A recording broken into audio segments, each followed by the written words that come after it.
Bismillahirrahmanirrahim. Kenapa Korea terbagi menjadi utara dan selatan? Dikutip dari kompas.com. Selama berabad-abad, Korea telah menjadi negara penguasa daerah semenanjung Korea dan sekitarnya.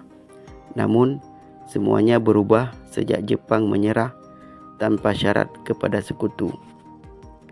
Awalnya, semenanjung Korea berada di bawah kekuasaan dinasti Joseon.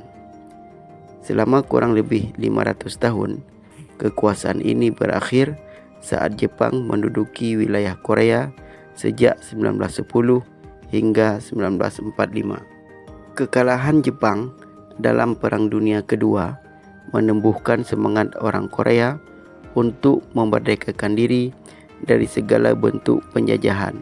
Sayangnya, mereka tidak menyadari apa yang terjadi selanjutnya. Adanya paralel 38. Mengutip dari Investopedia, saat Jepang menyerah tanpa syarat kepada sekutu, secara perlahan Uni Soviet terus bergerak maju ke Korea. Tentara Uni Soviet terus membombardir pertahanan Jepang di Korea. Amerika Serikat yang saat itu tidak memiliki pangkalan militer di Korea, merasa ketakutan mendengar Uni Soviet telah berhasil masuk ke Korea dan menghancurkan pertahanan Jepang. Agar Uni Soviet tidak sepenuhnya menguasai semenanjung Korea, Amerika Serikat menyarankan pembagian sementara wilayah kekuasaan dua negara tersebut di Korea. Charles Bonesteel, kolonel tentara Amerika Serikat, bersama Dean Rusk, calon Menteri Luar Negeri Amerika Serikat, diminta untuk menyarankan garis pemisah antara negaranya dengan Uni Soviet yang saat itu telah berada di wilayah utara Korea. Perlu dicatat, pemisahan ini hanya bersifat administratif saja dan Korea akan disatukan kembali di bawah pemerintahan baru. Akhirnya, pihak Amerika Serikat mengusulkan paralel 38 atau garis lintang 38 derajat LU. Setelah melihat peta Korea, mereka memastikan jika batas pemisahnya cukup menonjol dan Seoul berada di wilayahnya.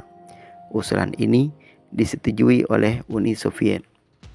Perbedaan ideologi politik, kapitalisme Amerika Serikat dan komunisme Uni Soviet mulai memengaruhi kedua wilayah di Korea tersebut. Pengaruh ideologi ini membawa perubahan besar bagi Korea di kemudian hari.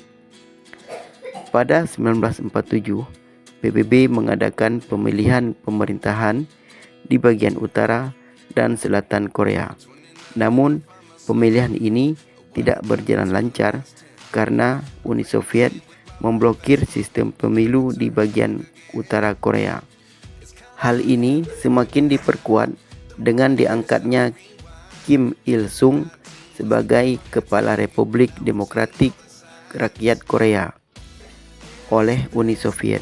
Sedangkan di bagian selatan, Syngman Rhee didukung oleh Amerika Serikat untuk menjadi pemimpin Republik Korea. Setahun kemudian, Uni Soviet dan Amerika Serikat sepakat menarik pasukannya dari semenanjung Korea. Pertempuran antara bagian utara dan selatan sering terjadi, khususnya di daerah batas pemisah.